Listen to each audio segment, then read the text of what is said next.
नमस्कार दोस्तों, फिर से मैं आपका स्वागत करता हूं लोक भारती हिंदी इस YouTube चैनल पर। सातारा जिला हिंदी अध्यापक मंडल सातारा और लोक भारती हिंदी के संयुक्त तत्वाधान में यहां पर सेतु अभ्यास का मार्गदर्शन करने हेतु मैं विनायक बगाड़े आज स्टूडियो में उपस्थित हूं। दिन है 17वां, दिनांक है 17 जुलाई 2021, कक्षा है 10वीं और आज के हमारे क्षेत्र हैं श्रवण, पठन, लेखन। इसके लिए अपेक्षित कौशल यहाँ पर दिए हुए हैं, जैसे कि छात्र लघु कथा सुनाने में रुचि लेंगे। छात्र विनम्रता एवं दृढ़ता पूर्वक किसी विचार के बारे में अपना मत व्यक्त करेंगे, सहमति असहमति प्रकट करेंगे और संकल्पना है गद्य। इसमें सबसे पहली कृति दी है आओ पता करें। इसमें शिक्षक निम्नलिखित उदाहरण की सहायता से छात्रों में वैज्ञानिक तथा पर्यावरणीय दृष्टिकोण निर्माण करते हैं। छात्र अपने विचार व्यक्त करते हैं। शिक्षक छात्रों को भारत के महान वैज्ञानिकों का परिचय कराएंगे। अब यहाँ पर एक परिच्छेद दिया है, इस परिच्छेद को पहले हम पढ़ेंगे और बाद में इस पर पूछी गई जो कृतियां हैं उस पर विचार करेंगे। मेरे अपहरण का कारण जानने से पहले यह जान ले कि ये लोग चिकित्सा शास्त्र में बहुत पिछड़े हुए हैं। यह एक ऐसा ग्रह है जहां विज्ञान अपनी चरम सीमा को पहुंच चुका है। यहाँ के आदमी भी आदमी नहीं मशीन हो गए हैं। यहाँ का सारा काम मशीनों से ही होता है और इसका नतीजा यह हुआ कि धीरे धीरे आदमी का महत्व कम होता गया। अब इस पूरे ग्रह में मशीनें ज्यादा और आदमी कम हैं।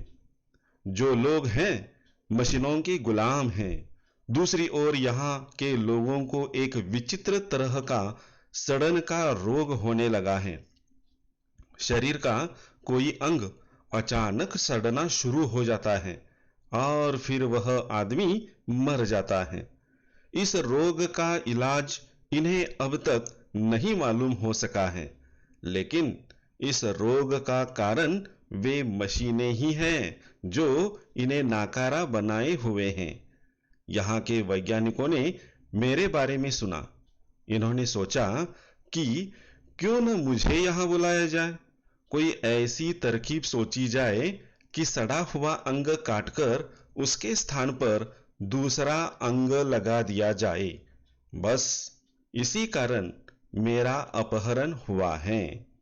अब देखिए यह परिच्छेद, इस परिच्छेद को पढ़ने के बाद इसमें वैज्ञानिकता के बारे में जानकारी दी गई है। तो हमारे भारत देश के जो विभिन्न वैज्ञानिक हैं इनकी जानकारी आपको अंतर्जाल से प्राप्त हो सकती है। तो दोस्तों, अंतर्जाल के द्वारा आप विभिन्न वैज्ञानिकों की जानकारी प्राप्त कीजिए। आगे देखते हैं। छात्र स्वयं अध्ययन करके ऊपरयुक्त गद्यांश का कथ्य समझने की कोशिश करेंगे तथा गुट के अन्य छात्रों से चर्चा करेंगे। अब देखिए उपरयुक्त जो गद्यांश दिया है इसे पढ़कर समझना है और समझने के बाद अपने जो अन्य दोस्त हैं इनसे आपको चर्चा करनी है। अब इस पर कृतियां दी गई है। देखिए कृति पहला, उत्तर लिखिए। 1 नंबर, यहाँ के आदमी की विशेषता। अब यहाँ के जो आदमी हैं उनकी विशेषता क्या है? तो वो आदमी मशीन बन गए हैं, ये इसकी विशेषता है। दूसरा है, देखिए इस ग्रह के लोगों को लगा विचित्र रोग और वह है सड़न का रोग। तीसरा है, इस ग्रह के लोग इस बात में पिछड़े हुए हैं, चिकित्सा शास्त्र में। दूसरा है, कारण लिखिए। डॉक्टर का अपहरण हुआ, क्यों हुआ उसका कारण लिखना है। सड़े हुए अंग को काटकर उसके स्थान पर दूसरे अंग को कैसे लगाया जाए, इसी कारण डॉक्टर का अपहरण हुआ। अगली कृति देखिए, आओ सक्षम बने। इसमें भी एक परिच्छेद दिया है। इस परिच्छेद को हम पढ़ते हैं। 21वीं सदी का अब अंत होने वाला था और 22वीं सदी की शुरुआत। पृथ्वी पर मानव ने काफी प्रगति कर ली थी। जनसंख्या पर नियंत्रण कर लिया था। पर्यावरण की समस्या को लगभग हल कर लिया गया था। लोग सुख चैन से रह रहे थे। अचानक एक दिन समाचार पत्र में एक खबर प्रकाशित हुई, जिसे पढ़कर लोग आश्चर्यचकित हो गए। इस खबर के अनुसार एक सर्वेक्षण में बताया गया कि पृथ्वी पर निरंतर पानी की कमी होती जा रही है। वैज्ञानिक, भूवैज्ञानिक, पर्यावरणविद सभी परेशान हैं कि यह कैसे हो सकता है। वैज्ञानिक इसके कारण को खोजने में जुट गए। अब यह जो परिच्छेद है, इस परिच्छेद पर देखिए, शिक्षक छात्रों को ऊपर्युक्त पाठ्यांश को ध्यान पूर्वक पढ़ने के लिए कहेंगे। छात्र ध्यान पूर्वक इस परिच्छेद को पढ़ेंगे, इसका प्रकट वाचन करेंगे। इसमें इस पर कृतियां दी गई हैं। आओ अभ्यास करें। कृति, आकृति में लिखिए। क्या लिखना है देखिए। सबसे पहला है, इसका अंत होने वाला था। किसका अंत होने वाला था? 21वीं सदी का। तो चौखट में लिखना है 21वीं सदी का। दूसरा है, इस पर नियंत्रण कर लिया था। तो किस पर नियंत्रण कर लिया था?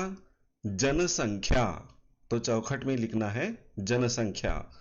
तीसरा है, लोग इस तरह रह रहे थे। किस तरह? तो सुख चैन से। और चौथा है, समाचार पत्र में अचानक प्रकाशित हुई खबर। कौन सी खबर थी? पृथ्वी पर निरंतर पानी की कमी, यह खबर प्रकाशित हुई थी। तो इस तरह से इन कृतियों के उत्तर हमें चौखट में लिखने हैं। अगली कृति देखिए, आओ सृजन करें। इसमें पानी का महत्व समझाते हुए अपने छोटे भाई अथवा बहन को पत्र लिखिए। यह अनौपचारिक पत्र है। तो अनौपचारिक पत्र का नमूना कैसा होता है, आपको अपने स्कूल में पढ़ाया ही होगा। तो अपने छोटे भाई या बहन को पानी का महत्व समझाते हुए पत्र लिखना है। उसका नमूना आपको तैयार करना है। और इस कृति को पूर्ण करने के लिए पूरक साहित्य स्रोत दिया है। देखिए, भारत के वैज्ञानिक विक्रम साराभाई के बारे में जानकारी पढ़िए। तो भारत के जो सबसे बड़े वैज्ञानिक हैं विक्रम साराभाई जी, इनके बारे में जानकारी आपको प्राप्त करनी है अंतर्जाल से। और उनके बारे में अधिक जानकारी आप पढ़िए, प्राप्त कीजिए। तो दोस्तों, आज के लिए बस इतना ही। यह कृति आप समय पर पूर्ण करेंगे, यह विश्वास मुझे है। और हम यहाँ पर अब रुकते हैं। धन्यवाद।